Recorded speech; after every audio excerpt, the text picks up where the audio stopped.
Á, tehát még nem kezdjük el a tanítást. Lesz egy kérdésem hozzátok, nem ér Bibliát nézni, nem ér keresni semmit, hanem pusztán innen a szívedből, fejedből hozd elő a választ, ha tudod. A kérdés, amit föl fogok tenni, a következő. Ki tudja, ki az a személy a Bibliába, akit úgy hívnak, hogy Lapidot? Nem biztos, hogy jól ejtem a nevét, de Lapidot így van írva. Valaki kész fel, aki tudja, nekem, megmondom őszintén, én bátran kérdezem, mert utána néztem, lövésem nem lett volna, de azért hát, ha valakit tudja, hogy ki, bárki, először, másodszor, harmadszor, így van, én se tudom. Tehát nem tudom, nem tudtam ki az a Lapidot. Na most hadd kérdezem azt, hogy ki tudja itt a csoportba, kicsoda Debóra? Debóra, ott azért már emelkednek a kezek, így van.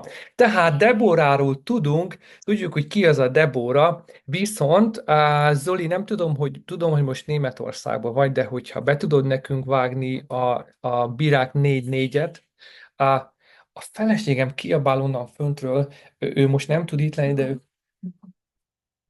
a feleségem tudta, jó, hogy nem volt itt ma a csoportban, mert elrontotta volna a tanítást, hiszen épp előttetek vallottam meg, hogy én se tudtam. Na most hogy néz ki az, hogy én nem tudom mind a tanítótok, és aztán itt a feleségem jelentkezett volna, és megmondta volna. Az Úr kegyelmes, Anett, az Úr kegyelmes, látod, erről beszélünk.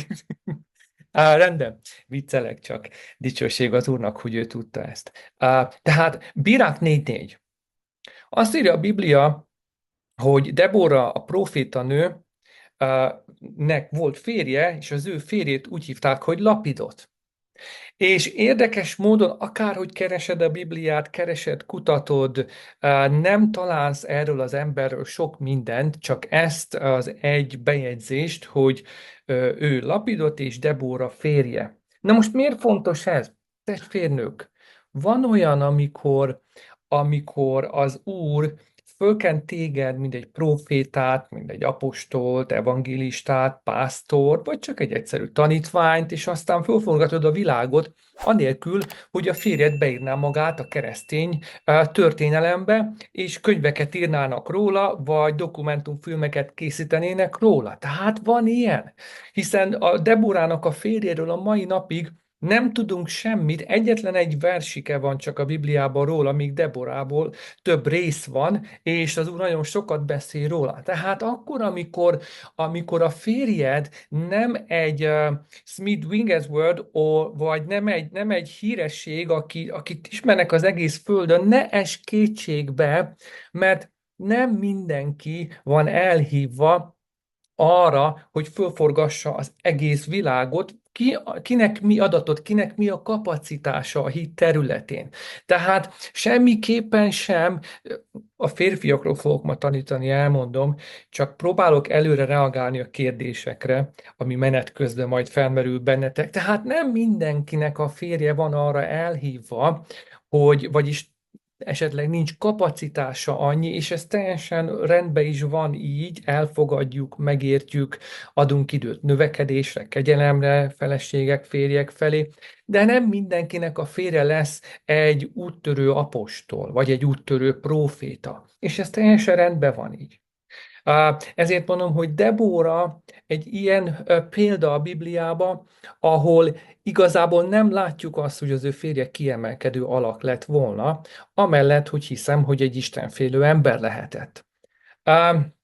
Emiatt Debórának nem csak profétálnia kellett, hanem úgymond bele kellett lépnie abba is, hogy manifestáltassa, elkezdje végrehajtani, segítsen a profécia beteljesülésébe. Azok a nők, ahol a férjed esetleg nem keresztény, vagy azok a nők, akiknek nincsen férjük, vagy azok a nők, ahol a férfi keresztény, csak még kicsit ilyen lágymeleg, azokban az esetekben a nőnek kulcsfontosságú szerepe van a szellemi harcban, a szellemi hadviselés területén, és látjuk, hogy a Biblia azt mutatja, hogy Debóra kenete tulajdonképpen mindig, amikor a Debóra kenetéről beszélünk, mindig egy kettős mértékű kenetről beszélek, mindjárt elmagyarázom, mire gondolok, mert ez nincs beleírva a Bibliába így szó szerint. Arra gondolok, amikor a kettős mértékről beszélek, kettős feladatról. Ha megnézed és tanulmányozod Debórát, Debora nem csak profétált valamit, hanem utána aktívan részt vett abba, hogy ez a proféta beteljesedjen. Tehát azért mondom, hogy kettős szerepe volt Debórának, mert Debóra profétált, és igyekezett azon, hogy a profécia elkezdjen beteljesülni. Profétált és segített a kivitelezésben. Azok a nőtestvérek, akik ilyen állapotban vannak, nektek Debóra kenet kell legyen az életeteken. Nagyon sok mindent profétálotok kell, és utána saját magatoknak kell elkezdeni hatalommal járni az Úr előtt, hogy az a profétikus szó, amit mondtál, el is kezdjen beteljesedni. Hiszen vannak proféták, akik csak, amik látunk proféciákat, amikor csak profétálunk, és a beteljesedés nem rajtad múlik, és vannak olyan proféciák, mint Debóránál, aki profétál, és elmegy a harcba. Előmozdítja, hogy az ellenség meghalljon. Előmozdítja a győzelmet, mert azt mondja Bárák a hadvezér, ha te nem jössz, nem megyek én sem. Tehát vannak olyan férfiak, nőtestvérek, akikhez kegyelmesnek kell lenni, nem veszekszünk, nem mérgelődünk velük, segítjük a növekedésüket, mert azt mondja, ha te nem jössz, én sem megyek. Tehát van olyan férfi, aki nem áll abban a pozícióban, hogy egyedül el tudjon menni a harcba, de attól még az Úr őt megáldja, viszont lehet, hogy kell a segítséged, és ilyenkor Debóraként nem elégedetlenkedünk, nem szidjuk őket, hanem odalépünk és segítsünk. Rendben, ezen felül nyitott vagyok a kérdésekre a nőtestvérektől, de menjünk most a férfiakhoz. Ma a férfiakról szeretnék tanítani. De nyilván nőtestvérek nagyon-nagyon fontos a jelenlétetek, mert azt gondolom, hogy a férfi, akiről akarok tanítani, rendkívül áldott tud lenni, és nagyon nagy segítségére tudtok ti nők lenni abban, hogy egy férfi igazából férfivé tudjon válni. Nyilván nem ti vagytok az alapfeltétele, hanem maga az Úr, az Istennek a szelleme, viszont kulcsfontosságú szerepetek van nektek is ebben. Tehát a férfi mind a család alapja. A férfi mind a Krisztus testében meghatározó elem. Erről akarok ma nektek beszélni. Kicsit hosszabb a tanítás, ezért majd próbálok tempósabban beszélni, hogy mindenre legyen idő, és adott esetben kérdésekre is. Rendben, kezdjük a 2 Mózes 10:9 és 9-től 11-es részig. Itt a következő történik, nem tudom, mennyire kell belemennem a történetbe, mennyire ismeritek az írásokat. Szerintem nagyjából mindenki ismeri a fáraó történetét, amikor Izrael szabadon bocsátásáról van szó, és ugye Egyiptomban vannak. A 8. csapás után azt mondja végül a fáraó Mózesnek és Áronnak, hogy rendben van, elmehettek, ti férfiak, viszont a gyermekeiteket és feleségeiteket hagyjátok itt Egyiptomba. Ti férfiak elmehettek külön egyedül a pusztába dicsérni az isteneteket, de a nőket és a gyerekeiteket nem vihetitek magatokkal. Következőt mondja Mózes, Mózes pedig mondta, a mi gyermekeinkkel és véneinkkel megyünk, a fiainkkal és leányainkkal, juhainkkal és barmainkkal megyünk, mert az Úrnak szentelt ünnep ez. És erre mondja a fáraó, nem úgy, menjetek ti férfiak, és szolgáljátok az Urat, mert ezt kívánjátok. Rendben, itt egy kicsit álljunk meg. Tehát az ellenség elsődleges terve az, hogy szétválassza a férfit a nőtől. Hogy kiemelje a férfiakat a közösségből, kiemelje a hitéletből, vagy ha benn is marad, akkor úgy maradjon benne, hogy ne tudjon egy egységet alkotni a feleségével. hogy nő és férfi ne legyen együtt, nő és férfi ne dolgozzon együtt. Ez az egyik terve. A második terve, ha megnézitek, akkor azt mondja Mózes, hogy nem csak ugye a feleségeinkről van itt szó, hanem a gyermekeinkről is. A másik terve a gonosznak, hogy az apákat elválassza a gyermekeiktől, mert az apának rendkívül fontos szerepe van a családban, mint tanítónak, és ha nincs ott a férfi a családban, mint tanító, még egyszer mondom, az Úr kegyelme természetesen nagy, a nőket rendkívüli módon használja ez esetben, viszont alapfeltételként a férfi lett meghatározva, mint a családnak a tanítója. És azt mondja még itt Mózes, hogy nem csak a gyermekeinkkel fogunk elmenni, hanem a véneinkkel is. Ami azt jelenti, hogy a férfinak szintén nagyon fontos dolog az életébe, hogy legyenek vének az életébe. Ami azt jelenti, hogy bármennyire is vagyunk büszkék mi férfiak, kell legyen olyan ember, aki, hogyha azt mondja neked, hogy most bezárkózol a szobádba, és 2 évig imádkozol, és nem jössz ki, és 3 évig böjtölsz, akkor azt tud mondani, hogy dicsőség az Úrnak, köszönöm ezt a szót, én most azonnal elkezdem ezt kivitelezni. Tehát kell olyan ember legyen az életedben, aki be tud lépni, mint szellemi tekintély az életedben. Ha nincs ilyen ember az életedben, akkor azt mondja Mózes, hogy mi ebben nem egyezünk bele. Mózes fejében nem fér bele az a kép, hogy mi megyünk Isten szolgálni gyermekek nélkül, vének nélkül, tehát neked se férhet bele az a fejedbe, hogyha van gyermeked, nem szolgálhatod Istent, azt kell mondanod, nem fáraó, nem sátán,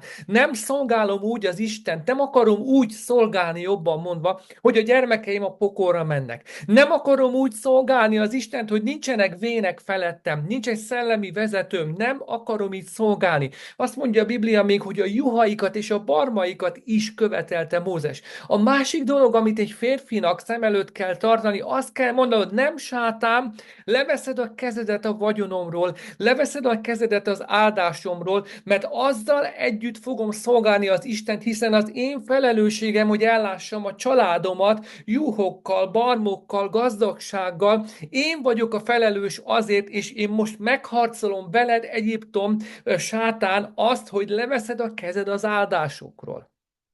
Nem veszed el az áldásomat, véneket állítok magam fölé, nem mondok le a gyermekeimről, és nem válok el, nem hagyom az asszonyt, a feleségemet magára.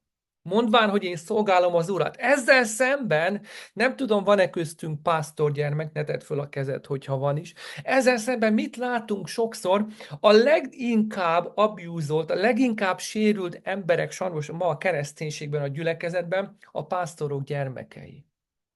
Tanulmányok vannak arról, hogy egy pásztornak a gyermeke, gyülekezetből kívül pásztor gyermeke mennyire mélyre tud süllyedni, és mennyire kétségbe tud esni, mert azt látja, hogy az apja szolgálja az Urat valahol kint ott a pusztába, ő pedig egyedül van hagyva, mint gyermek, mert az apunak nincs ideje arra, hogy a gyermekkel foglalkozzon, mert túl sok bárány van, aki hívogatja őket, és túl sok helyre kell mennem, túl sok emberért kell imádkoznom, és mire hazaérek a feleségemnek és a fiamnak nem marad már energiám.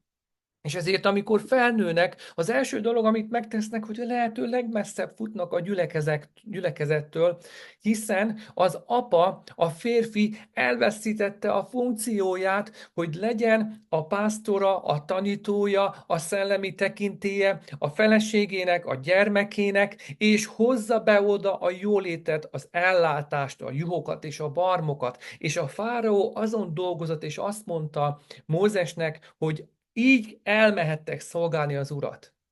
Ha lemondtok a gyermekeitekről, hogyha nem lesznek véneitek, hogyha ti magatokba lesztek, és itt hagyjátok a juhokat. És azt mondta Mózes, ez nem ahogy én kaptam az Úrtól, én így nem tudok ezzel megegyezni. Sajnos nagyon sok férfi megegyezik ezzel. Nagyon sok férfi van úgy, hogy azt mondja, rendben, uram, szolgállak, annak ellenére, hogy a családomnak nem megyek el dolgozni, nem keresek pénzt a családomnak, a gyermekeimmel lesz, ami lesz, én téged szolgálnak, és nekem nem mondja meg senki, hogy én mit csináljak holnap. Nincsenek véneim. Ez volt a fáraó terve. De látjuk, hogy amikor egy egészséges családról beszélünk, emlékeztek múltkori tanításra, Airól beszéltünk, Ákánról, a családnak, a férfinak a diszfunkciója megfertőzte a családot, hiszen az egész család meghalt, a családnak a diszfunkciója megfertőzte Júda törzsét, a Júda törzsének a diszfunkciója megfertőzte egész Izraelt. Tehát akkor, amikor a család, amikor a férfi nem működik helyesen, akkor nem működik helyesen egy család. Amikor nem működik helyesen egy család, akkor nem működik helyesen egy adott régió. Amikor nem működik helyesen egy adott régió, nem működik rendeltetésszerűen egy ország, egy nemzet. És amikor nem működik jól egy nemzet, az nemzetközi konfliktusokat tud okozni, és mindez elindul a férfitól. Amikor a férfi nem tölti be a szerepét, és nem működik rendesen. Másodszor, miért akarta a gonosz elválasztani a férfit a nőtől? Azért, mert amikor a férfi elválasztódik a nőtől, nem lesz többet szíd, nem lesz többet mag, nem születnek gyermekek, nem lesz utánpótlás. És Isten nemzedékről nemzedékre gondolkodik. Azok, akik ma ott vannak a házadban, és még túl kicsik ahhoz, hogy beültesd őket a kamera elé, vagy éppen úgy gondolod, hogy nem annyira fontos, hogy itt legyenek, vagy csak éppen nem akar az a valaki jönni, a gyermekekről beszélek, ők lesznek a következő generáció. Isten már most nézi őket és gondolkodik, hogyha téged elhív a földről, mit tud velük majd csinálni. Ezért a mi felelősségünk, hogy imádkozzunk értük, hogy tanítsuk őket, hogy próbáljuk őket az Úrhoz vinni. És az ellenség ezt nem akarja. Nagyon fontos, férfi testvérek, nő testvérek általánosságban mondhatom, de főleg férfiak felé mondom, nem áldozhatod fel a családodat a szolgálat kedvéért. Nem lehetséges az, hogy azt mondod, hogy Uram, feláldozom a családomat, háttérbe szorítok minden mást miattad. Van egy egészséges háttérbe szorítás, amikor azt mondod, Uram, te vagy az első, és nem bálványozok semmit rajtad kívül, viszont törődnöd a családodról egy isteni parancs, és nem mondhatod azt, hogy Uram, én téged akarlak szolgálni, ezért nem maradt időm arra, hogy törődjek a családommal. Nem áldozhatod fel a családodat csak azért, hogy az Urat szolgáld. A Bírák könyvében 11-es részében ott van egy nagyon érdekes történet, megrázó történet. Jeftéről van szó, és a Bírák 11:29 a következőt mondja. Jeftén pedig lőn az Istennek a lelke. Tehát azt olvasom, hogy ezen az emberen az Isten szelleme volt. És azt írja a Biblia, hogy elindult háborúba Amon fiai ellen úgy, hogy az Isten lelke rajta van. De a 30-as vers azt mondja, hogy ahogy az Úr szelleme rajta van és elindul a háborúba, tesz egy fogadást. Azt mondja, hogy Uram, ha meghallgatsz engem, és győzelmet adsz, és nekem adod Amon fiait, akkor az első dolog, ami kijön a házamból, fel fogom neked áldozni. Bármi legyen az, fel fogom neked áldozni. A feláldozás azt jelenti, megölöm és neked adom. És amikor ezt mondja, ezt a fogadalmat teszi, akkor az Úr ezt hallja. És azt mondja ez az ember, hogy ami először kijön a házamból, azt neked adom, Uram. És valamilyen oknál fogva megnyeri a harcot. És ahogy hazajön a győzelem örömével, az első dolog, ami kijön a házán, az a leánygyermeke, aki a Biblia szerint még nem ismer férfiút, tehát még szűz volt. És a Biblia azt írja, hogy ez az ember, Jefté, feláldozta a lánygyermekét. Azért mondom, hogy nem áldozhatod fel a családodat, pusztán azért, mert szolgálni akarod az Urat. Na most egy nagyon érdekes dolgot látunk itt a Bibliában, mert a Bírák 11-es része azt mondta, hogy az Isten lelke volt a Jeftén, ezen az emberen, a Jeftén. Mégis egy olyan bolondságot mondott, hogy azt mondta, hogy ha nekem adod az Ammon fiait, ami először kijön, én neked adom, Uram, megölöm, föláldozom neked. Kérdésem az, hogy az Úr miért adta meg mégis a győzelmet ennek az embernek? Hogyha tudta, hogy ez lesz a következménye. A Róma levél azt mondja, hogy megbánhatatlanok az Isten ajándékai és az ő elhívása. Ez az ember, Jefte, megtanulta használni Isten ajándékát. És amikor Isten ajándékát megtanulod használni, erős lesz, amit mondok, nem mindig kell hozzá már Isten. Mert Isten neked adta az ajándékot, és amikor az ajándék a tied, akkor olyan dolgot is tudsz tenni, amiben nincs benne Isten. De az ajándékod működni fog. Miért? Mert ez az ember úgy nyerte meg a harcot, és úgy jött feláldozni az ő lánygyermekét, hogy azt Isten soha nem akarta. Isten soha nem akart emberáldozatot. Soha nem akarta, hogy bárki megölje a gyermekét, és égő áldozatnak, vagy bármilyen áldozatnak feláldozza neki. Mégis győzött, és mégis megtette, anélkül, hogy Isten ebbe benne lett volna. Hogy volt rá ereje? Hogy tudta megtenni? Látjuk, hogy az Isten ajándékai az életünkben, a profétálástól kezdve, az összes lelki ajándék, amit megkapsz és birtoklod, és tudod használni az Isten kegyelméből, Isten nem veszi őket vissza. Róma 11:29, megbánhatatlanok az Isten ajándékai. Ezért van az, hogy valaki profétál, és a következő percben valami gonoszságot tesz. Ezért van az, hogy valaki profétál, és a következő percben megpróbál lehúzni pénzzel, és azt mondja, és most adakozz nekem ezt és ezt, vagy tedd ezt és ezt. Tehát az emberek ki tudják sajnos használni ezt. Úgyhogy mi férfiak nagyon-nagyon figyelnünk kell a tisztaságra és a szentségre. Nem használhatjuk az Úr ajándékát arra, hogy tönkretegyünk más embereket. Nem használhatjuk az Isten ajándékát arra, hogy elcsábítsunk helyzeteket, manipuláljunk helyzeteket.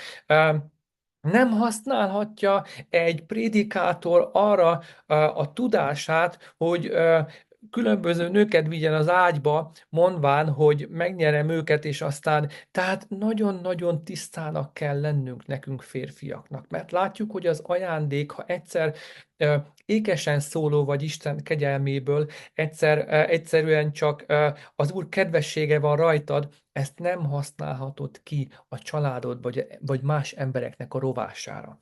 Na most, rendben, ez volt nagyjából a bevezető, menjünk akkor mélyebben a dolgokba. Látjuk azt, hogy az első dolog, amit Isten alkot, ami az ő képmása, és azért mondom, hogy dolog, mert azt mondja Dávid, micsoda az ember, és az angol nagyjából úgy határozza meg, hogy az ember egy olyan valami, amire azt mondja az írás, hogy micsoda, mi ez. Tehát az első dolog, amit Isten megteremt saját képmására, az Ádám. Ádámnak a megteremtése rendkívül fontos, mert az egyetlen emberi lény, aki a földből lett teremtve, az Ádám volt. Soha senki más utána nem lett a földből teremtve úgy, mint Ádám. Ez azt jelenti, hogy ő az alapja, ő rá lett építve az emberiség, ő a prototípus, ő az, aki nekünk mintát ad arra, hogy utána hogy fog kinézni az ember. Ő az, akit Isten keze formált a földből, és még egy ilyen teremtmény nem volt. Ugyanis Éváról látjuk, hogy ő már Ádámból lett elkészítve, nem a földből. Tehát ő az alapunk. Amikor azt beszéljük, hogy mire épült az emberiség, akkor Ádámra, egy férfira épült. Tehát ezért nagyon fontos az, hogy mi férfiak hogy élünk, mit csinálunk, mert Isten rád és rám akar építeni. Ránk akar építeni. Nagyon fontos az, hogy amikor alapokról beszélünk, gyorsan megpróbálom megosztani a képernyőmet, hát ha sikerül is, talán látjátok is. Jó. Megpróbálok mutatni nektek egy képet, ha sikerül megtalálnom. Igen. Látjátok ezt a képet? Tehát ez az a kép egy építkezésem, amikor mielőtt felépítenek egy házat, akkor először alapot akarnak készíteni, és ezek itt, amiket láttok, ezek az ilyen vasszerkezetű oszlopok, ezekre ugye nyilván betont raknak, és ebből lesz az alap, amire aztán az egész épület fekszik majd, és az egész épület nyugszik majd. Szebb, másik formájában már így néz ki. Nem látod itt már azt, ami volt előtte, ezeket a rudakat tartó oszlopokat, nem látod a mélységet többet, nem látsz semmi más, csak azt látod, hogy van egy egészséges, stabil, erős felület, amire aztán rá tud épülni a ház. Na most, ami nagyon fontos, hogy a férfiaknak a szerepe az pontosan ez, ezek az oszlopok, amik ott vannak a felszín alatt, és amikre minden tud épülni. Tehát rájuk épül a ház, rájuk épül a család, és rájuk épül minden, ránk épül minden. Emlékszem, amikor Nigériában voltunk, ott nagyon mentek az építkezések, egy ilyet láttunk, és ha megnézitek, ott vannak ilyen kiálló vasrudak, de ezek azok az oszlopok, amiket ott elkezdtek csinálni, mert erre épült aztán egy egész ház. Most valahogy vissza kell szerezelek titeket, és biztosan fog sikerülni. Így van, látlak titeket. Tehát ezek vagyunk mi. Mi vagyunk az alap. Férfiak, mi vagyunk az alap. Mi vagyunk azok, akikre Isten építeni akarja a családot. Mi vagyunk azok, akikre Isten akarja építeni az egyházat. Az alap. Na most nézzük meg, hogy mik egy istenfélő férfinak a tulajdonságai. Milyen tulajdonságok kell legyenek az életünkben. Nem azért beszélek erről, mert mindegyiket birtoklom maximálisan, nyilván igyekszem én is, de mi az, ami egy istenfélő férfi tulajdonságai közé kell legyen sorolva. Először is egészséges önkép. Tudd, hogy ki vagy.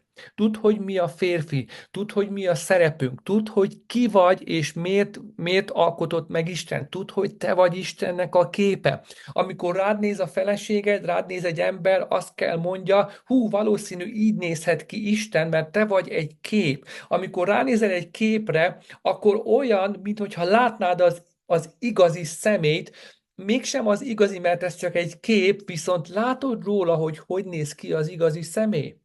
Miért? Mert Istennek a képmása, a férfi, azok vagyunk mi. Tehát tudnod kell, ki vagy. A második nagyon fontos tulajdonság. Istennek a jelenlétét kell, hogy hordozzad. Ha nem hordozod Istennek a jelenlétét, akkor nem vagy más, csak egy kupac homok. Egy kupac vörös föld, ami élet nélküli. Mert emlékeztek, Istennek a szelleme lehelete nélkül Ádám csak egy agyagbábú volt, ami szépen meg volt formálva, jól néz ki, de teljesen haszontalan. Kedves nőtestvérek, láttatok már ilyen férfit, aki nagyon jól néz ki, újságba lehetne tenni, fölrakhatnád a pólódra, és mindig, amikor megnézed, azt mondod, ilyen férjet akarok magamnak, de teljesen haszontalan. Ez az, amikor a férfiben nincs ott az Istennek a szelleme, nincs ott az Istennek a bölcsessége, nincs vele az Isten. Az ilyen férfi olyan, mint Ádám azelőtt, mielőtt rá lett lehelve, bele lett lehelve az élet, a szellem. Úgy hívják, hogy férfi, de csak egy agyag-bábú. Ezért, amikor férjet keresel, nagyon vigyázz, hogy ne a küllemet nézd, mert biztos vagyok benne, hogy a Jóisten, amikor elkezdett fazekast játszani, agyagost játszani Ádámmal, biztos vagyok benne, hogy az ujjai egy olyan csodálatos, gyönyörű férfit formáltak ki, nagyon szép orral, nem úgy, mint az enyém, nagyon szép fejjel, szimmetrikus fejjel csinálta az Úr. Biztos vagyok benne, hogy a kezei gyönyörűt alkottak. Egyet tudtok ezzel érteni? De mégsem volt benne a szellem. Ezért azt jelenti, teljesen mindegy, milyen gyönyörű, szép férfit látsz magad előtt. Az első dolog, amit kutatnod kell benne, az Isten szelleme. Mert az Isten szelleme nélkül csak egy rakás por. Az lehet, hogy azok a porrészecskék nagyon szépen vannak összeállva. Az lehet, hogy azok a porrészecskék tökéletesen néznek ki, kocka hassal, vagy tudom is én karikás fejjel, vagy én nem tudom pontosan most a trendi dolgokat, de attól még az csak egy halom por lesz, egy halom vörös föld az Istennek a lehelete nélkül. Tehát kell, hogy férfitesok, kell, hogy velünk legyen az Isten jelenléte. Amikor bemegy egy férfi egy szobába, egy helyre, akkor be kell vonuljon vele Istennek a jelenléte. Ha nem vonul be vele Isten jelenléte, akkor csak egy halom por vonul be a szobába. Amit tudod, mit csinálnak a nők a porral? A szorgalmasak. Letörlik, így van, Anett, lesöprik magukról. Nincs értéke. A pornak nincs értéke. És mi az, amit a férfi mindig akar? Hogy a nő tisztelje. De mit csinál a nő, mikor port lát? A legutolsó dolog, hogy tiszteli. Elkezdi irritálni a nőt, és elkezdi lesöpörni, félresöpörni. Ilyen az Adi bólogat, ő is szokott portalanítani. Tehát ilyen a férfi, amikor nem Isten jelenlétét viszi be egy szobába, hanem egy halomport. És csodálkozó, hogy a feleséged miért nem látja benned az értéket. Azért, testvérem, mert az érték benned az Istennek a drága jelenléte. Ezért mi férfiak kell, hogy hordozzuk az Isten jelenlétét. Ez a második. Tehát első pont, mi az Istenfélő férfi tulajdonságai. Első pont, hogy legyen egy egészséges önképet. Második pont, hordozd az Isten jelenlétét, mert annélkül csak egy halompor vagy. A harmadik nagyon fontos dolog, munka. Munka. Isten azt mondta a férfinak, azért lettél megteremtve, azért raktanak a kertbe, hogy viselj gondot a kertről. Tehát kell, hogy legyen munkád. Kell, hogy tudd az Isten munkáját végezni, mert ez tesz téged boldoggá, de erre még ki fogunk térni. Tehát egyelőre csak jegyezzük meg, hogy a harmadik nagyon fontos tulajdonsága az Istenfélő férfinak a munka. Munka. A negyedik ilyen nagyon fontos tulajdonság védelmező. Védelmező.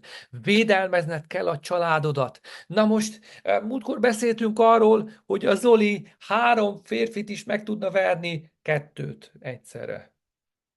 3, 3 is felett, tehát ő meg tudna, de a védelmezés nem mindig csak ebből áll, mert a védelmezés nagyon sokszor, és nem nagyon sokszor alapvetően szellemi területeken kezdődik. Egy férfinak tudni kell, mi a szellemi harc, milyen szellemi fegyvereid vannak, hogyan használd őket, hogyan menj harcolni, mikor harcolunk az éjszaka, melyik szakaszában harcolunk démonok ellen, melyik szakaszában dicsérünk, melyik szakaszokba kezdünk el közbenjárni, napközben hogyan járunk, ezeket mind tudnod kell férfiként, mert védelmező szereped van a családoddal szemben, a gyermekeiddel szemben. Nyilván fizikai, szellemi védelmet is tudnod kell biztosítani.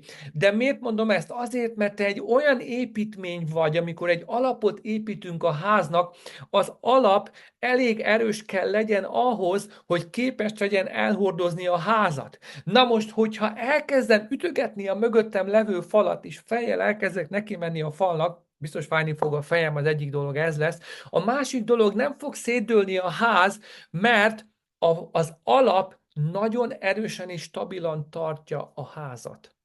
Egy alap kibírja a háznak a teljes súlyát. Isten úgy tervezett meg minket férfiakat, hogy bármilyen súlyt, amit ránk tud tenni a család, a gyermek, a társadalom, el tudjuk hordozni. Ezért a szerepünk a védelem rendkívül fontos.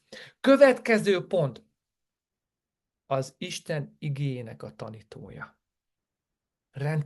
Rendkívül fontos pont. Nekünk férfiaknak meg vagyunk bízva azzal, hogy tanítsuk az Isten igéjét. El van várva tőlünk, hogy tanítsuk. Hogy tudod tanítani? Nem tudsz valamit tanítani, ha te magad nem tudod. Nem válhatsz tanítóvá, ha nem leszel előbb tanuló. Tehát tanulóvá kell válnod, tanulmányoznod kell az Isten igét, mert akkor tudsz valamit megtanítani, hogyha előtte tanulmányoztad. Ami azt jelenti, hogy nem biztos, hogy hazamehetsz nézni egy foci meccset, vagy nem biztos, hogy bekapcsolsz valamit a tévébe, mert a te felelősséged valami extrát beletömni a szellemedbe, a fejedbe azért, hogy aztán, mikor jön a családod, akkor le tudj ülni, és ne azt tud mondani, hogy melyik csapat nyer, melyik áll vesztésre, hanem azt tud mondani, hogy azt mondja nekünk ma az Úr, és kinyitod a szádat, és jön az Úr bölcsessége, reménység jön belőle, fény jön belőle, erő jön belőle, dicsőség jön belőle, oda jön hozzád a gyermeked, szomorúan vagy a feleséged, elmegy úgy, hogy azt érzem, hogy beszéltem az Istennel, pedig csak a képmása volt. Tehát te vagy a tanító a családban. Ide is vissza fogunk térni, mert a munka és a tanító szerep a gonosz nagyon megpróbálja ezt kicsavarni. Na most, a következő, egy igazi férfi az egy nagyon erős dicsérő, Istent dicsérő személy. Nézzük meg Dávidot. Dávid olyan szinten dicsérte az Istent, olyan szinten táncolt, énekelt az Úr előtt, hogy azt mondta a saját felesége, ennek elment az esze, Izrael királya, de elment az esze.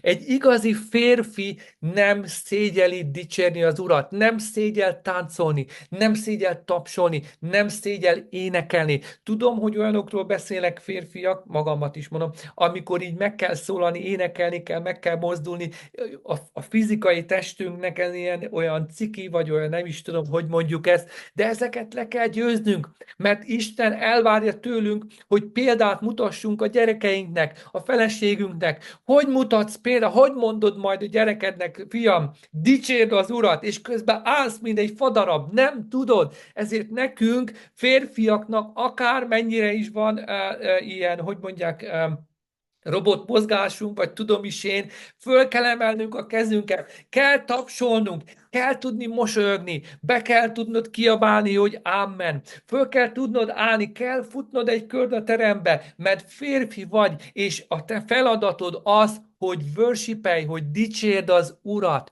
Dicsérd az Urat, mert amikor Ádám meg lett teremtve, még Éva sehol nem volt, Ádám már akkor dolgozott az Úrnak, és várhatóan tanult az Úrtól, és imádta őt.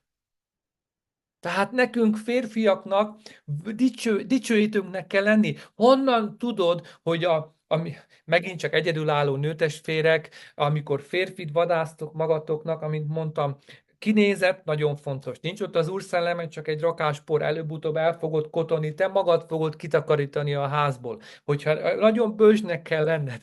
Na most, a másik fontos dolog, amikor worship alatt, dicséret alatt látod a férjedet ülni így, meg sem mozdul a szeme. Egy könycsepp nem gurul le, egy mosoly. Föl nem áll, hogy azt mondja, hogy akkor tudd, hogy ott neked arról attól a férfitől, ha ő itt van, te arra fuss. Ha fut utánad, kezdj el másik irányba futni. Tudd meg, hogy nem úgy kell társad választanod, hogy az az ember, az a férfi dicsérje az Urat, szeresse dicsérni az Urat. Legyen egy dicsérő szíve, mint ahogy Dávidnak is volt. Ezért mit gondoltok a léviták? Isten, amikor lévitákat választott, kik voltak, férfiak vagy nők? Férfiak. Férfiak voltak. Miért voltak férfiak alapvetően? Azért voltak férfiak, mert Isten azt mondta, ti vagytok a felelősek. Példát kell mutatnotok. Rátok építem a dicsőítésnek a feladatát. És most mit látunk? Azt látjuk, hogy a nők ordibálnak, szabadok a gyülekezetbe, amiért dicsőség az Úrnak. Én azt mondom, dicsőség az Úrnak, hogy ilyen nőtestvérek vannak, és áldom az Urat értük. De férfi testvérek, a lévitáknak a dolga volt a dicséret, az imádat, a papi szolgálat. Hol maradtunk mi? Hogy lehet az, hogy a nők hangosabban kiáltanak, mint mi? Hogy lehet az, hogy a nők hangos és bátrabban tapsolnak? Hiszen a Biblia azt mondja, Dávidot senki nem tudta lefölözni. Vissza kell mennünk a dicséretbe. Rendben, gyorsan menjünk tovább, és nézzük azt, hogy mit mond a Biblia, amikor ezek az összetevők megvannak. Mik ezek az összetevők? Egészséges önkép. Tudd, hogy Isten képmása vagy. Hordozod az Isten jelenlétét. Tudod, hogy mi a munkád. Védelmezed a családodat, tanítod az igét a családodban is mindenhol, és egy worship, egy dicsérő vagy, dicséred az Urat. Na most azt mondja az Isten az 1 Mózes 2.18-ba erre a típusú emberre, még egyszer mondom, erre a típusú emberre, hogy nem jó az embernek egyedül lenni. Nem jó a férfinak egyedül lenni. Miért? Mert amikor ránéz Ádámra, Ádámban megtaláljuk a fent említett feltételek összességét. És ezért, amikor Isten azt mondta, hogy ez mind adott, egy istenfélő férfit látok magam előtt, az istenfélő férfira azt mondta az Isten, nem jó ennek az embernek egyedül lenni. Tudod, mit mondok? Ha hiányoznak belőled férfiként ezek a tulajdonságok, lehet, hogy jobb, hogy egyedül vagy. Mert a Biblia azt mondja, hogy nem jó az embernek, az ilyen embernek, akiről a Péter apostol beszélt, ilyen férfinak nem jó egyedül lenni. De ha még nem tartasz itt, akkor adjál hálát az Úrnak, hogy egyedül vagy még. Mert lehet, hogyha így akarnál magadnak egy társat, nem biztos, hogy építenéd, lehet, hogy rombolnád. És Isten építésre hívott el téged. Tehát amikor azt mondja a Biblia a Genesis 2:18-ba, hogy nem jó a férfinak, nem jó az embernek, de itt férfira gondol egyedül lenni, akkor Isten egy ilyen típusú férfira beszélt, akiben a fent említett felsorolások jelen vannak, hiszen Ádámban jelen voltak. Na most uh, nézzük,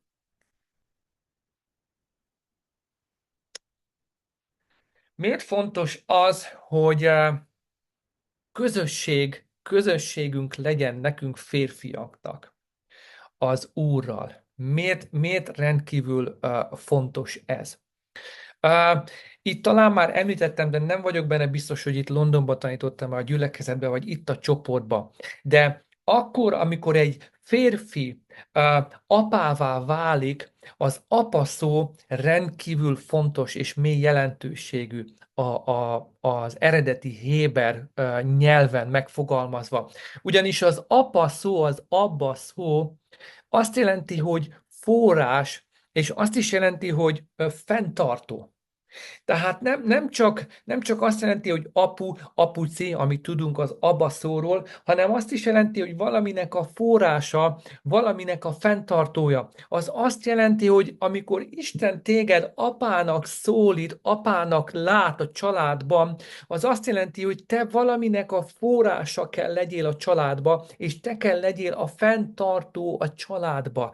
Van egy szereped, ami azt jelenti, hogy fenn kell tartsd a családot, és szellemileg is, fizikailag is, és képes legyél forrás lenni a családba.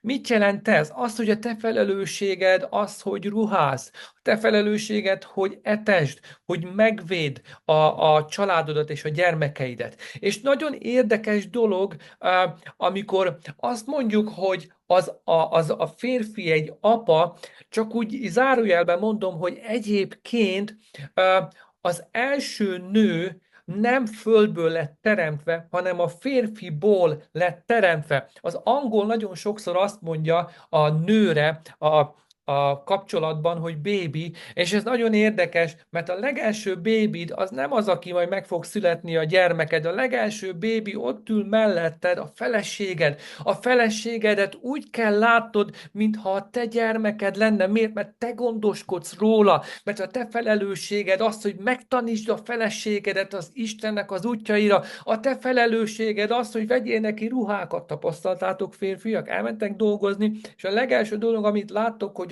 az első bevásárló központba a keresetednek a fele elment, és ez így rendjén van, mert a te felelősséged az, hogy ellásd és fenntartsd a családot. Te vagy a forrás, ami azt jelenti, hogy a feleséged rád néz, és azt mondja, ez nem egy halompor, ez a forrás. Hogyan fogok menni magamnak Gucci táskát? Elmegyek a forrásomba, és kiveszem belőle a szükséges anyagiakat. Hogyan fogok, tudom is én, megtanulni, profétálni, vagy akármi, elmegyek a fenntartómhoz, a forrásomhoz, és kiveszem belőle. Tehát férfiak, nagyon fontos, hogy az Ádámnak az első bébije, az első valamije, ami belőle jött ki, amiért felelősséget kellett vállalni, akit tanítania kellett, akire felül kellett vigyáznia, az a felesége volt.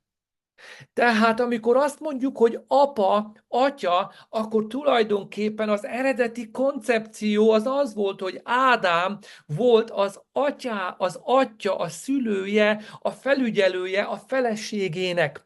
És ez nem töröltetik el, mert a nő nem lett a porból csinálva, hanem a férfiból lett csinálva. Az azt jelenti, hogy a mi felelősségünk az, hogy gondozzuk, tanítsuk és ellátjuk a feleségeinket, és aztán lesznek gyermekeink is, azoknak is atyai lesznek, de a férfi felelőssége, hogy egy szellemi atya, egy szellemi vezető funkciót töltsön be a házba.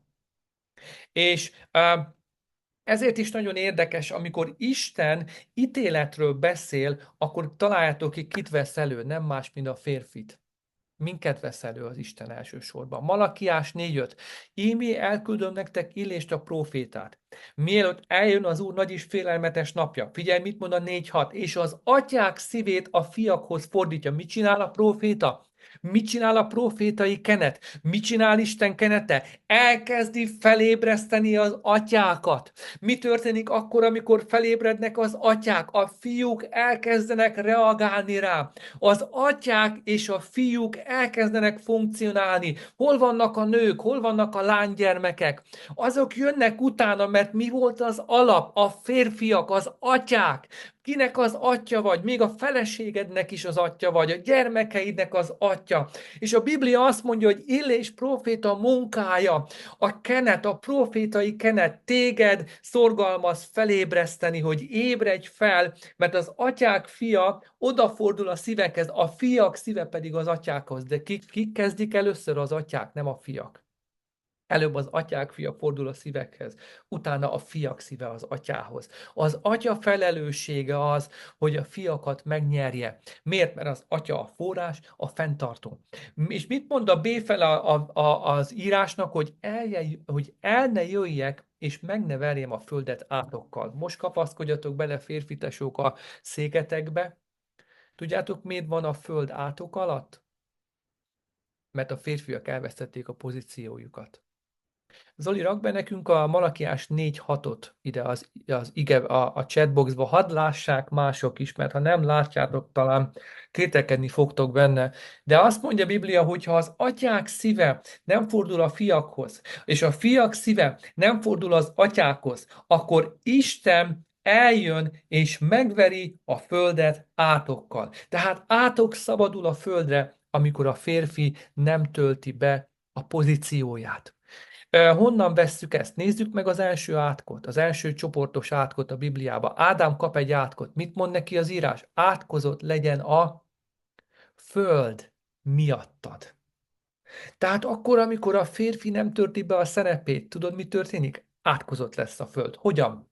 Elmondom neked, nem adja meg a termőerejét. A szegénység az egyik olyan átok, ami a férfi engedetlenségének a következménye. Amikor szegénységről beszélünk, az egy olyan átok, aminek a gyökerét ott kell keresned, hogy a férfi engedetlen az Úrral szembe. Mert a termő erőnek, tehát a férfire azt mondja, te most dolgozni fogsz, orcád verítéke lesz, tehát dupla annyit fogsz dolgozni, mint előtte, de mégse kapod meg azt a jutalmat, amit előtte. Miért? Mert átok alatt van a föld. És azt mondja a Biblia itt az Illésnél, hogy amikor Illésnek a kenete kijön, a profétaság kenete kijön, és a férfi nem lesz engedelmes neki, átok alá kerül újból, kettős átok alá kerül a föld, ami azt jelenti, hogy ha már így is meg volt átkozva, és nem adja meg a termőelejét, itt egy újabb átokról beszélünk, és így találod magad szembe a szegénységgel, a nyomorúsággal. Ezért van az, hogy a társadalomban globálisan nyomorúság van, szegénység van, mert a férfiak elveszítették a pozíciójukat, a szellemi pozíciójukat, és ezért nyomorúság, éhség, szegénység jött a földre. Ez a gyökere, testvérek. a szegénységnek. Amikor imádkozol éhség ellen, imádkozol azért, hogy az Úr hozzon gazdagságot, jólétet a földre, jobb, ha elkezdesz imádkozni a férfiakért, mert amikor a férfiak helyreállnak a gyermekek. Amikor helyreállnak a gyermekek, a Biblia azt mondja, Isten visszavonja azt, amit a Malakiás 4:6-ban mondott. Amikor szegénység van a családban, amikor nem elég hónapról hónapra a pénz, tudod, mit kell csinálni, felesége? Feleségek, imádkozzatok a férjet. Uram, áld meg ezt a jó embert, hogy végre álljon a helyére szellemileg. Mert ha nem áll a helyére szellemileg, dolgozni fogunk, orcánk verítéke fog jönni, de a termőerő, vagyis a fizetés nem fogja megadni azt, amire szükségünk lesz. Miért? Mert átok alatt vagyunk. Miért vagyunk átok alatt? Mert a férfi nem hallgatott az Illés próféta szavára. Ezért nagyon fontos, férfiak, bele kell állnunk a szerepünkbe, mert ha mi férfiak nem állunk bele, a nő megszakadhat melletted, annyit dolgozik, mégse lesz áldás rajtad. Férfiak, kulcs szerepünk van. A szegénység itt van a kezünkbe. A szegénység és a jólét itt van a kezünkbe. És tudod, mi történik? Amikor egy férfi helyreáll, tudod, mi történik? Majd Isten elkezdi megáldani ezt a családot. Amikor két férfi helyreáll, Isten megáld majd két családot. Amikor három férfi helyreáll, Isten megáld három családot. Három családból már egy közösség kialakul. Amikor egy közösségben elkezd helyreállni valaki, hirtelen a Baranya megye el fog kezdeni helyreállni. Amikor egy megye helyreáll, elkezd helyreállni majd egy ország. Amikor egy ország helyreáll, elkezdenek helyreállni nemzetek. Pusztán azért, mert egy férfi rájött arra, hogy a szegénység és a nyomorúság az én szellemi pozíciómban van elrejtve. Ennyire fontos, hogy helyreálljunk. Tehát, menjünk tovább. Nézzük, mit mond még nekünk itt az írás, mert rendkívül fontos dolgok vannak. Na most, következő írás, ha vannak gyermekeitek, ezt hallgassátok meg, tanulmányozzátok, írjátok föl valahova. Ha még nincsenek, de majd lesznek, szintén készüljetek fel, mert rendkívül olyan igét fogok olvasni, amit soha nem láttam még így. Nekem is egy kijelentés volt. Azt mondja Efézus 6:4. Ti, atyák, ne ingerejétek gyermekeiteket, hanem neveljétek azokat az Úr tanítása és intése szerint. Az ingerelni szó azt jelenti, felbőszít, dühít, haragrag ingerel, és provokál. Ez az ingerelni szó. Tehát ti atyák, és nem azt mondja, hogy anyák, figyelitek az írást. Ti atyák. Megint csak, testvérek, a Biblia rendkívül sokat beszél a férfiakhoz. Nem is értem, hogy lehetünk ennyire süketek sokszor, hogy nem halljuk meg, hogy a Biblia mennyire felelősséget rak ránk. Azt mondja, ti atyák, ne ingerejétek a gyermekeiteket. Látjátok, hogy már megint azt mondja az atyák szívét a fiakhoz. Itt megint azt mondja, hogy atyák és gyermekek. Tehát a tanítói szerep, az a gyermekeitekért való felelősség, az ott van a férfiakon. Mit hitet el a mai társadalom velünk? Elmondom, mit hitet. A férfi elmegy dolgozni, elfárad, hazajön a munkából, a nő otthon marad, majd a nő megtanítja a gyerekeket mindenre, a férfi hazajön, elfárad, megkapja a vacsoráját és néz egy filmet. Nem! A Biblia azt mondja, miután elmentél dolgozni, hazajössz, drága férj, és szépen leülsz a seggedre, elkezded tanítani a férjedet, a feleségedet, a gyermekeidet, és utána törődhetsz minden mással, de a feladatod elsősorban ez. Miért? Mert ti atyák ne ingerejétek a gyermekeiteket, hanem ti atyák neveljétek és tanítsátok, tréningeljétek, a másik fordítás angol még jobban kifejezi, hogy tanítsátok a gyermekeiteket. Atyák. Tehát a mi feladatunk az, hogy tanítsuk a gyermekeinket. A nő is taníthatja természetesen, és az Úr áldja meg azokat a nőket, és nagyon jól teszik. De atyák, férfiak felelőssége, hogy tanítsuk a gyermekeinket, a mi felelősségünk. Ezért, ha van férjed, és nem látod, hogy tanítja a gyermekeidet, tanítja a gyermekeidet, és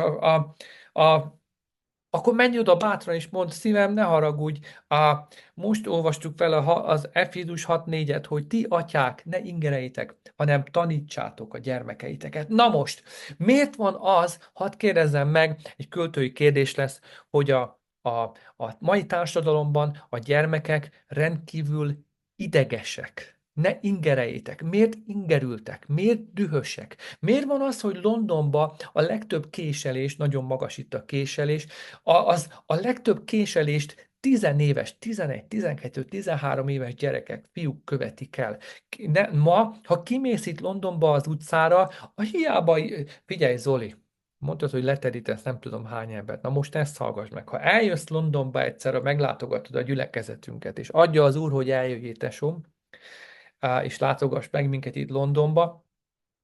Itt, én értem, hogy te nagy darab vagy, de ezek a kis tizenéves, ilyen apró gyerekek úgy leszúrják itt az embereket, mint a húzat. Itt nem nézhetsz rá akárhogyan egy ilyen kis törpe gyerekre. Előránt egy kécs és lebök, tele van velük a híradó. Tudjátok miért? Mert idegesek.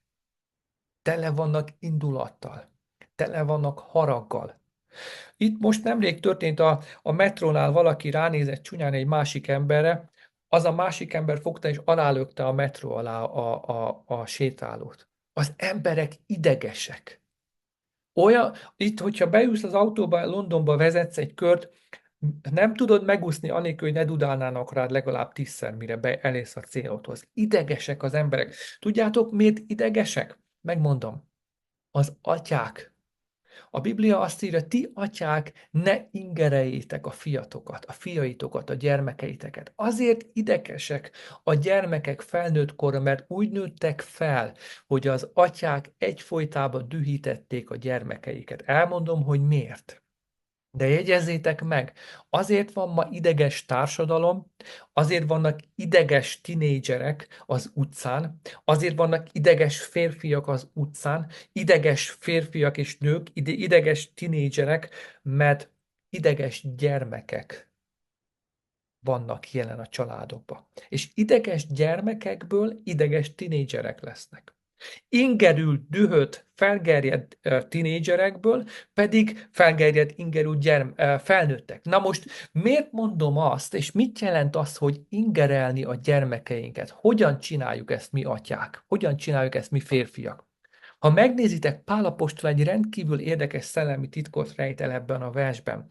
Azt mondja, hogy tehát a Biblia, az ige első fele arról beszél, hogy ne ingereld a gyermekedet. A második fele arról beszél, hogy tanítsd a gyermekedet. Az azt jelenti, hogy a tanítás és az ingerlés között összefüggés van, mert Pál apostol bezárta ezt a két dolgot egy versbe. És tudjátok, mi az összefüggés a tanítás meg az ingerlés között? Elmondom én. Azért lesz ideges, ingerült, azért provokálod a gyermekedet, te férfi, te atya, mert tanítod a gyermekedet, mondasz neki valamit, és te teljesen más csinálsz. Mondod neki, hogy így kell csinálni, és te teljesen máshogy viselkedsz. És amikor látja ezt a gyermeked, hogy te mondasz neki valamit, hogy fiam, ezt ne csináld, és te csinálod, tudod, mi történik? Ingerled, provokálod. Mire provokálod, hogy csinálja ő is? De ő nem csinálhatja, miért? Mert lekeversz neki egyet, mert megtiltod neki. És ettől tudod, milyen lesz a gyermeked? Ingerült lesz. Elkezd benne feszengeni a düh, a harag, az igazság érzete, elkezd mozogni, és azt mondja, nem értem, miért vagyok belezárva ebbe a helyzetbe. Az apám magyaráz nekem, azt mondja, ne csináld ezt, ne csináld azt, mit mond, mert azt mondja, Pál, te férfiak, tanítsátok. Tehát tanítod a gyermekedet, de nem mutatsz neki példát, és a gyerek látja, és ettől ingerült lesz, harag lesz benne, felbőszült lesz, és ahogy kilép az utcára, ott elkezd az osztályba, az iskolába, már az óvodába, elkezd manifestálódni ez a harag azért, mert az atyák úgy nevelték a gyereküket, hogy mondtak neki valamit, és közben teljesen más csináltak. Miről beszélek? Fiam, imádkozni fogunk ma, és te nem imádkozol. Fiam, nem nézzük ezt a műsort, és te megnézed. Fiam, nem hallgatunk ilyen zenéket, és te meghallgatod. Azt mondod, fiam, menj a gyülekezetbe, és jár gyülekezetbe, nem azt mondod, hogy menjünk a gyülekezetbe. Nem tud téged a fiat követni a gyülekezetbe, mert te magad nem mész el, csak elküldöd őt. Ez azt jelenti, hogy te nem mutatsz neki példát, hanem azt mondod, te menj és csináld, de én nem csinálom, és ezt tudod, mit csinál a gyerekeddel? Ingerülté teszi. Ideges lesz. És a Biblia azt mondja, hogy idegességnek az egyik gyökere az, amikor a férfi tanítja a gyermekét, és nem mutat neki, és nem csinálja azt, amit mond. A férfi tanítása és a gyermek idegessége között összefüggés van. Azt mondja Pál apostol, Efézus 6:4. És akkor, amikor te tanítod őt, tanítod az Úrban, viszont nem mutatsz neki példát, a tanításod, azt mondja Pál, vigyázz, nehogy a tanításod ingerlő folyamattá váljon. Tehát azt mondod a fiamnak, hogy kövess engem, gyermekem. Kövess engem, ahogy én követem Krisztust. De ha azt mondod neki, hogy kövessen téged, mondd meg nekem, hogy lehet az, hogy nem tud téged követni 11 órakor este, amikor bekapcsolod a pornót? Miért nem ülteted oda a fiadat akkor? Azért, mert tudod, hogy az égtelen. De ha égtelen, akkor miért mondod neki, hogy ne tegye, és te teszed? Ha azt mondod, hogy kövess engem, de tudod, hogy ha leülsz egy baráti társasággal, és a baráti társaságot káromkodni fog, akkor miért nem viszed oda a gyerekedet? Nem viheted oda, mert olyat fog hallani, amit nem kéne, de akkor te milyen példát mutatsz? Akkor miért ülsz le egy ilyen asztalhoz? Miért nem állsz fel és mondod azt, ne haragudj, én ide nem jövök? Hogy lehet az, hogy olyan helyekre, olyan helyzetekbe tudsz lenni, ahol nem követett téged a fiúgyermeked vagy lánygyermeked? Elmondom miért, mert képmutatóak vagyunk. Mi férfiak úgy kell építsük fel az életünket, hogy azt tudjuk mondani a gyermekeinknek, kövess engem. Nem pedig vár meg itt. Minden pillanatban, amikor azt mondod, hogy vár meg itt, az azt jelenti, hogy valami olyat cselekszel, ahova a gyermeked nem tud követni. És hogy várod el, hogy a gyermeked olyan legyen, mint te, úgy olyan követője legyen az Úrnak, mikor nem engeded meg, hogy kövessen téged? Tudod mi, amikor azt mondod, vár meg itt, nem tudod, mi történik vele, amíg ő ott vár. Mert azt látjuk, hogy a követésnek a rendszere, a követésnek, a mimikálásnak, az utánzásnak a DNS-e ott van a gyerekekbe. Minden, amit lát, megtanulja, lekopírozza. Ennek a termékei vagyunk mi is. Természetesen Isten dolgozik rajtunk. Isten nem győzi kijavítani a hibákat, amiket láttunk, és így magunkba szívtunk. Ezért mondom, nőtestvérek, ti is maradjatok, mert nagyon sok mindent tanulunk mi is most, nagyon sok mindent ebből láttunk. Tudod, miért vagy ideges, nőtestvérem? Miért akarod fölkenni a falra akármit, nem csak a májkrémet? Azért, mert úgy nevelt az apád, olyan dolgokat tett veled, mondod valamit, és ő nem csinálta. És a Biblia azt mondja, Pál apostol ingerelt téged, felidegesített, felbőszített, indulatot rakott beléd, provokált, ezért vagy ideges. Ezért imádkod, Uram, bocsáss meg apámnak. Uram, bocsáss meg az anyámnak. És ahogy elkezdesz értük imádkozni, az veszed észre, hogy valahogy egy kicsit már nem olyan könnyen leszel ingerült, nem olyan könnyen leszel ideges. De menjünk tovább, mert még nagyon sok mindent akarok mondani. Tehát ezért van az, hogy a gyermeked ideges lesz, mert a gyermek követni akar téged. Engedd meg a gyerekednek, ne ülj le olyan társaságba, ahol káromkodnak. Mondd azt, ne haragudj, figyelj, ha így folytatjuk, talán nem tudok veled barátkozni, mert én egy tanító vagyok, egy példakép. Olyan emberek és olyan barátaim kell legyenek, akik mellé le tudom ültetni a gyerekemet, mert akarom, hogy a gyerekem kövessen engem, mert miután elmegyek, ő lesz a következő generáció. És az én munkám, az én feladatom az, hogy ő váljon valakivé. Na most, Zsoltárok 78:5 megint csak bizonyságot állított fel Jákodban, és törvényt adott Izraelben, melyeket parancsolt a mi atyáinknak, hogy tudassák meg azokat fiaikkal. Tehát megint csak látjuk, hogy a férfiak, az atyák a felelősek a tanításra. Mert a Biblia azt mondja, hogy a tanításokat, a bizonyságokat megparancsolta az Úr az atyáknak, hogy tanítsák meg azokat a családba. Tehát a férfiak feladata a tanítás. Rendben, gyorsan ugorjunk tovább.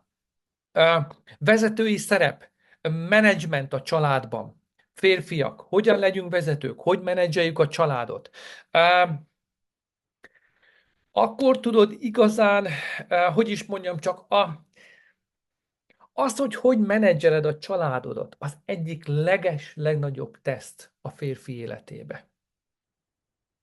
A legnagyobb teszt a az életedben, mint férfi, mint férj, az, hogy hogy tudod menedzselni a családodat. Mert ha elbuksz a családod menedzselésében, hogy segítsd a családodat, el fogsz bukni mindenhol máshol. Az az első helyszín, ahol helyt kell állnod. Ö, Pál apostol azt mondja, hogy ha nem tudod a saját családodat, a saját házadat vezetni, akkor hogy akarod vezetni az Isten gyülekezeteit? Hogy akarsz vezető lenni a családodon kívül, ha a családodban nem tudsz vezető lenni? Vannak pásztorok, vannak vezetők, akik többet konzultálnak más emberek feleségeivel, mint a saját feleségükkel. Vannak olyan vezetők, akik többet beszélgetnek és tanácsolnak más emberek gyerekeit, mint a saját gyereküket. Órákat töltenek idegenekkel tanácsadás formájába, és talán perceket a saját családjukkal és gyerekeikkel. Az első felelősség, az első hely, ahol meg kell állnunk, az igenis a családod. Nem hanyagolhatod el, mondván, hogy túl busy vagy, túl elfoglalt vagy ahhoz, hogy a családodat segíts. A Biblia azt mondja, hogy ti férfiak szeressétek a ti feleségeiteket, miképpen a Krisztus is szerette az ő egyházát. Tehát a Biblia nagyon világos. Először is azt mondja, ti férfiak szeressétek a ti saját feleségeiteket, ahogy a Krisztus szerette az egyházat. A Krisztusnak a felesége az egyház. A Biblia azt mondja, hagyd békén a Krisztus feleségét, te szeresd a sajátodat. Miután szeretted a sajátodat, utána próbálj gondoskodni az egyházról, a Krisztus feleségéről. Az igének az első fele szeresd a feleségedet, és utána szeresd a Krisztusnak az egyházát. Tehát tudnod kell szeretned a feleségedet. Meg kell tanulnod szeretned a feleségedet. Azért mondom, hogy meg kell tanulnod, mert a szeretet nem egy érzés, nem egy feeling, ami veled van 2 hétig, 3 hétig, 1 évig, 2 évig, adott esetben 7 évig, vagy 10 évig, hanem a szeretet egy olyan dolog, miután meguntad, miután az agyad elkezdi nem termelni a dopamint és a különböző vegyszereket, kémiai anyagokat, te utána is tudsz szeretni a feleségedet. Nagyon könnyű szeretni más idegen asszonyokat, tudod miért? Mert izgalmas, mert új. De a Biblia azt mondja, hogy ti férfiak, ti szeressétek a saját feleségeteket. Akarjatok beszélgetni a ti feleségeitekkel, ne idegen nőkkel, mert az idegen nőnél az agy újból dopamin termel, újból izgalmas lesz. Te ne azt keresd, tanuld meg szeretni a feleségedet. Rendben. Nézzük azt, hogy amikor a férfinek problémája van azzal, hogy kicsoda ő, nem tudja magát beazonosítani, nem tudja, hogy mi a célja, nem tudja, hogy mi a feladata, akkor az hogy hat ki a családra. Akkor férfi testvérnőrek itt a szobába, és akik majd nézik, amikor nem tudod, hogy ki vagy, nem tudod, hogy mi a feladatod, az hoz egy olyan krízist az életedbe, amit megszenved majd az egész család. Meg fogja szenvedni a feleséged, meg fogják szenvedni a gyermekeid, mert akkor, amikor a férfi nem tudja, hogy mi a munkája Istenben, nem tud Istennel helyes kapcsolatot okozni, az az elsődleges feladatunk, frusztráltá fogsz válni, nyugtalanná, elégedetlenné. Nem tesz téged boldoggá semmi. Miért? Mert amikor Ádámot megteremtette az Úr, mit mondott neki? Az első nem az volt, hogy itt a feleséged, legyél boldog vele. Azt mondta neki, Ádám, itt a kert, itt vagy te, dolgozz a kertbe. Te arra lettél teremtve, hogy dolgozz a kertbe. Az elsődleges funkciód a munka.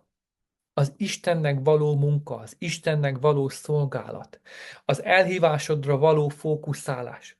És egyébként a nő az csak azért van neked itt adva, mivel annyira fókuszálsz a munkára, és annyira nehéz a munka, ő segít neked a munkába. Nem ő a boldogságod forrása, ő segítség neked a munkába.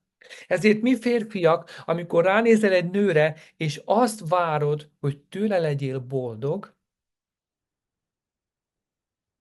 és ha nem tesz boldoggá a nő, mérges leszel rá, és ha nem dobja fel a napodat, mint egy doppingszer, akkor azt mondod, hogy hú, kihez mentem én feleségül, vagy hogy mondják ezt, kit vettem el feleségül, akkor az azt jelenti, hogy elrontottad a fókuszt. Mert a Biblia nem azt mondja, hogy Ádám meg lett teremtve, hogy kapjon egy feleséget. Ádám meg lett teremtve, hogy kapjon munkát, és abba a munkába legyen segítség a felesége. Tehát a te boldogságod nem a feleségettől függ, a boldogságod és az kiegyensúlyozottságod attól függ, hogy dolgozol a kertbe. És ha nem dolgozol a kertbe, akkor lehet neked akármilyen bombázó a feleséged. Lehet akármilyen magas az IQ-ja. Előbb-utóbb ideges, nyugtalan leszel. Azt érzed, hogy nem működsz a rendeltetésednek megfelelően. Miért? Azért, mert a rendeltetésed az, hogy dolgozz a kertbe, uralkodj a kertbe. Urald a földet, vezető legyél. Kezd el csinálni, kezd el betölteni a szolgálatodat. Nem a feleséged a boldogságod forrása. Tudd meg, hogy amikor ideges vagy, amikor frusztrál vagy, amikor unod az életedet, és nézed a feleséged, és azon gondolkodsz, milyen rossz a házasságod. Hidd el nekem, egy új házasság nem oldaná meg, egy új kapcsolat nem oldaná meg. A probléma a kertbe van. A probléma nem a feleséged és közötted van, ebben a pillanatban se. A probléma a kert és közötted van. A problémát nem úgy hívják, hogy Krisztina, vagy tudom is én milyen nevet mondjak, a problémát úgy hívják, hogy kert. Problémát úgy hívják, hogy munka. Azért nem vagy boldog. Azért vagy frusztrált, azért unod az életed. Nem azért, mert meguntad a feleséged, azért, mert abba hagytad élvezni, abba hagytad a munkát, amire Isten megbízott, hogy csináld. És amikor Ádám elveszíti a munkáját, elveszíti a funkcióját. Mert a munkanélküli férfi nem tudja a feleségét belehúzni a munkába, mert a feleség arra van teremtve, hogy segítse a férfit a munkába, de ha neked nincs munkád, céltalan leszel. Nem lesz célod. Férfiak, a mi célunk nem az, hogy legyen feleségünk. A te célod az, hogy találd meg a munkádat, és amikor megtaláltad a munkád, Isten mit fog csinálni? Adok neki segítőtársat. Nem is azt mondja, hogy adok neki valakit, aki majd főz rá, aki mos rá, aki persze, oké, hogy csinál, de adok neki segítőtársat. Mihez ad Isten segítőtársat? Hát ez az a sok munkához, amiben vagy. Na most, ha még nincs segítőtársad, akkor két dolog történhet. Egy, még nem jött el az idő, a másik, hogy abszolút nem csinálod a munkát, és Isten azt mondja, ennek nem kell segítség. Ezt ki kell valahogy szednem az ágyból, hogy végre keljen fel, ébredjen fel, és kezdjen el dolgozni. Tehát, testvérek, nem a feleségeddel van a baj. Nem azért vagy magányos, nem azért vagy frusztrált, nem azért vagy céltalan, nem azért érzed magad lent, azért érzed magad lent, mert baj van közted és a kert között, a munka között. És amikor az helyreáll, hirtelen a feleséged újból gyönyörű lesz, újból szép lesz, újból tudod majd szeretni. Én családgondozó is voltam Magyarországon, láttam családokat helyreállni, pusztán azért, mert a férfi fizikai, tehát rendesen egy munkaerőpiacon, elhelyezkedett munkaerőpiacon. Évekig nem dolgozott, miután elment dolgozni, hirtelen helyreállt a kapcsolata a feleségével. Nem csináltam nekik semmit, nem tartottam terápiát, nem tartottam párterápiát, semmit. Egyszerűen munkát találtam a férfinak, elküldtem egy tanfolyamra, elhelyezkedett, és a következő dolog, amiről beszélt, hogy újból kibékült az anyukájával, kibékült a feleségével, tehát a munka, testvérek, férfi testvérek, nekünk a munka az, ahonnan mi kapjuk az áldást, mert arra lettünk teremtve. Az aratnivaló sok, de a munkás kevés. Férfiak, az Úr munkásokat keres, és ahogy beállsz a munkába, hirtelen célod lesz újból az élet. Nem gondolod, nem veszed észre, hogy sokszor céltalan az életed. Nézel ki a fejedből, megetted a hamburgert, megcsináltad ezt, megcsináltad azt, és még mindig nem érzed magad, hogy nem érzed azt, hogy valami, hogy megvan az életcélod, hogy ott vagy, ahol kell lenni, mert az Istennek való munka az, ami téged oda tud tenni, semmi más. Elveszted a küldetésedet, az azonosságodat, mert a te munkád, a te azonosságod az, hogy dolgozz a kertbe. Ez az elfoglaltságod. Erre lettél teremtve. Egyik este, mondok egy példát, egyik este itt ebbe a szobába imádkoztam lent, és tudjátok, tapasztaltátok már, hogy imádkoztok, de imádkoztatok egy órát, és úgy kijöttök be vissza az imádkozásból, mintha agyonvertek volna. Hát nem sikerült úgymond az imádkozás, vagy ilyen szellemi harcba voltál, de inkább többet kaptál, mint adtál. És a végén így fölállsz, és azt mondod, jó, hagyjuk abban, ma valahogy nem ment. És na volt egy ilyen ima alkalom nekem, imádkoztam, és azt éreztem, Istenem, én nem is tudom, mit értem át az ima alatt, majdnem belehaltam, és úgy álltam föl, mint akit agyonütöttek. Fölmentem így az emeletre, és leülök, néz rám a feleségem, és mondja, hogy mi a bajod, mi történt veled? Mert látszólag ilyen rossz kedvű voltam, levert, úgy, mint aki nincs jelen. És ő azt gondolta, hogy vele van bajom, és ha nem lettem volna figyelmes, lehet én is azt tudtam volna gondolni, de aztán eszembe jutott, mi volt az igazi bajom. Az igazi bajom az volt, hogy volt egy borzalmas órám imádkozásba. És nem volt sikerem benne, nem volt áttörés, nem tudtam áttörni. Az volt az igazi problémám, hogy a kertben nem tudtam funkcionálni. De tudod, sokszor, amikor a kertben nem funkcionálsz, kivetíted a feleségedre, kivetíted a gyerekeidre, ordibálsz velük, lenézed őket, beszólsz nekik, pedig igazából az igazi probléma ott történt a kertbe. Na most, hogy csak bebizonyítsam nektek, amiről beszélek. 1 Mózes 2.15. És vevé az Úristen az embert, és helyezi őt az Éden kertjébe, hogy művelje és őrizze azt. Tehát mi lettél teremtve? 1 Mózes 2.15, hogy dolgozzál a kertbe, hogy műveld és őrizd a kertet. És a 2.15 után 24-es versben mondja, hogy annak okáért elhagyja a férfi a atyát és anyját, és ragaszkodik feleségéhez, és lesznek ketten egy testé. Tehát másodrendű az, hogy a férfi elhagyja anyját, apját, és lesz neki felesége. Az elsődleges feladatod az, hogy műveld a kertet. Hogy műveld a kertet. És a másodlagos utána jön, hogy feleséget találsz, és feleséged lesz, nem pedig először. Egy nő nem tud férfivá tenni egy férfit. Nem a nő tesz téged férfivá. A munka tesz téged férfivá. A Biblia azt mondja, hogy a férfi meg lett teremtve, és az azonosságát abba találta meg, amikor dolgozott az Istennek.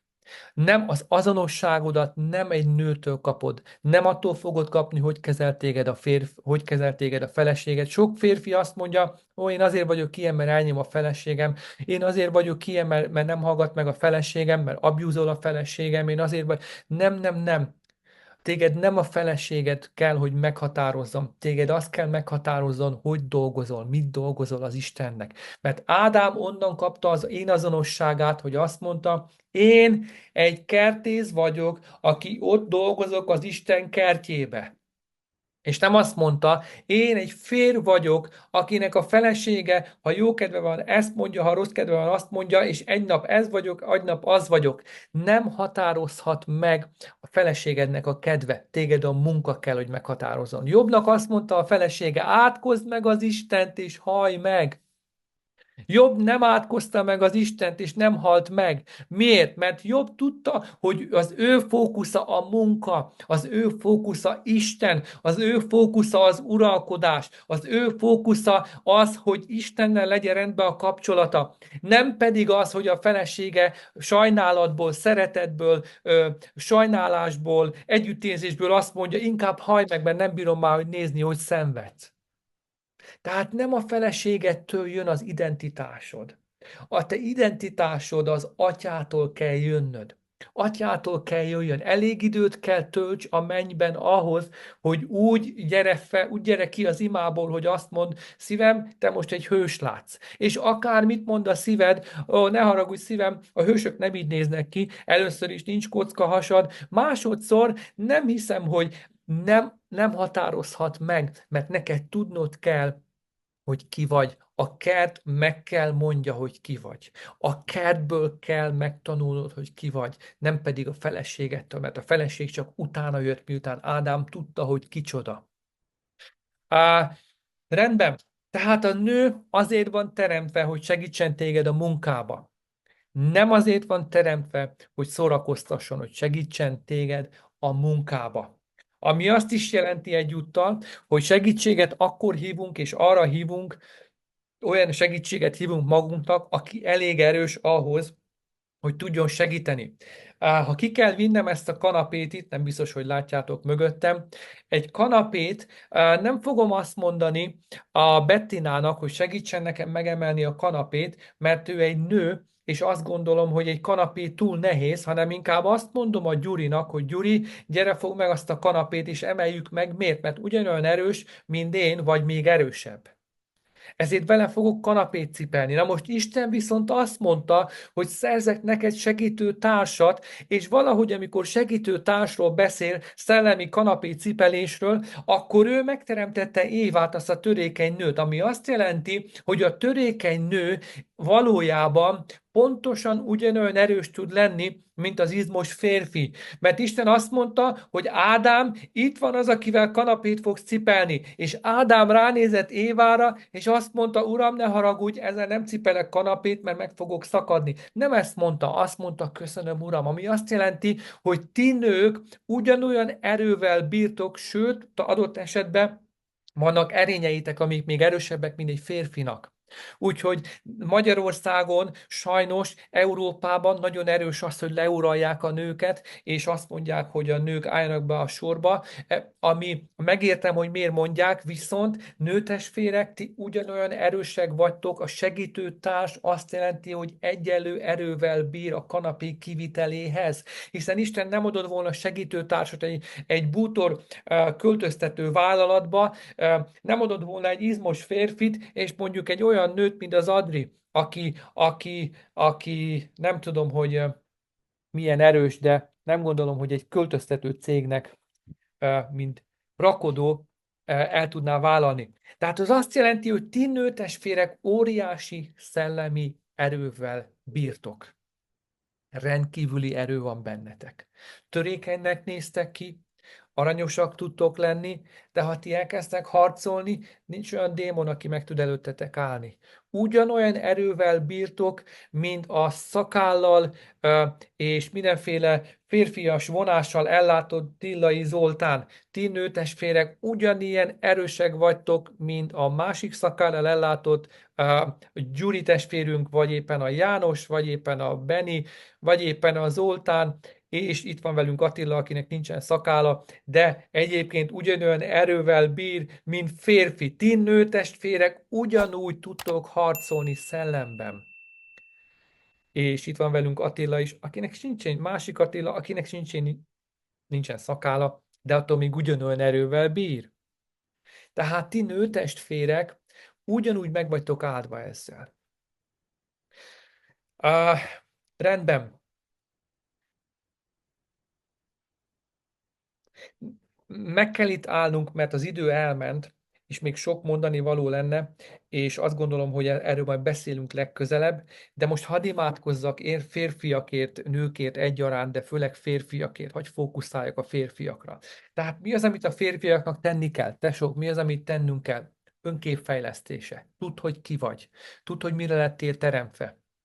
Legyél az Isten jelenlétébe. Hordozz az Isten jelenlétét. Amikor belépsz, hadd érezze a feleséget, hogy bejött a biztonság. Hadd érezze a feleséget, hogy bejött az Úr jelenléte. Valami erő lépett be a szobába. Valami remény lépett be a szobába, mert ez az Úr jelenléte. Tudd meg, mi a munkát. Kezdjél az Úrnak dolgozni. Próbáld meg megkeresni, mi az, amit tudok neked tenni, Uram. Erről majd beszélünk legközelebb, hogy az Isten munkája sokszor sokkal egyszerűbb, mint ahogy mi gondoljuk. Védelmező szerep. Tudnod kell védelmezned a családodat. Legyél a tanító a családodba. Kezd el imádni a családodat. És kezd el felismerni, hogy milyen ajándékaid, milyen eszközeid vannak. Tehát ezekért kell imádkoznunk, ezekbe kell magunkat erősítenünk. Hadd imádkozzak most gyorsan akkor. Mennyei Atyám, köszönöm neked a férfiakat ebben a csoportban. Uram, köszönöm, Uram, hogy bár az ellenség le akarja nyomni, el akarja választani, ki akarja venni a férfit, a nőt, Uram, az egységes szerepből. Atyám, imádkozok ezekért a férfiakért, magamért is, Uram, elsősorban magamért is, akik itt vagyunk. Uram, hogy tanuljunk meg, valóban férfiként funkcionálni. Mert Uram, minket nem a nő tesz férfivá, hanem minket Te teremtettél férfivá, Uram. Minket, Uram, a munka, amit neked végzünk, meghatározza azt, hogy kik vagyunk, mik vagyunk, Uram. És Uram, abból vesszük az identitásunkat, mert Te tudod, hogy mire teremtettél minket, Uram. És amire teremtettél minket, mi azzá kell váljunk, Uram. Uram, áld meg a férfiakat, hogy felálljanak, hogy helyreálljanak, hogy tanítók legyenek a családban, hogy Uram, belálljanak a munkába, hogy Uram, felismerjék a munkájukat, hogy azt tud mondani, neked kell egy segítő társ, neked kell egy feleség azért, mert látom, hogy munkába vagy. Uram, áld meg ezeket a férfi testvéreket, és áld meg a nő testvéreket is, Uram, hogy ők pedig bele tudjanak állni, mint segítőtárs az ő szerepükbe. Áld meg, Uram, őket, hogy tudjanak imádkozni a férjeikért, legyenek segítőik neki, Uram, tudják bátorítani őket, segítsenek nekik a növekedésbe. Szintén, Uram, legyenek példamutatóak. Áld meg, Uram, a férfit és a nőt és a gyermekeket. Áld meg a családot, Atyám, a Jézus Krisztusnak a nevében.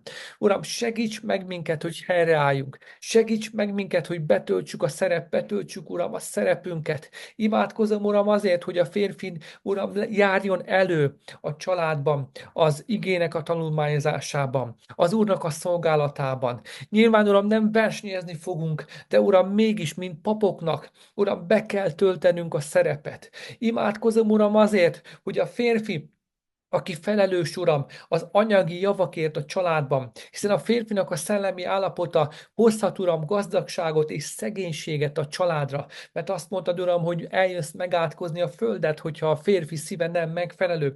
Uram, imádkozom azért, hogy a férfi, Uram, álljon helyre, hogy az anyagi áldás újból el tudjon érni, Uram, meg tudja, Uram, áldani, érinteni a családokat.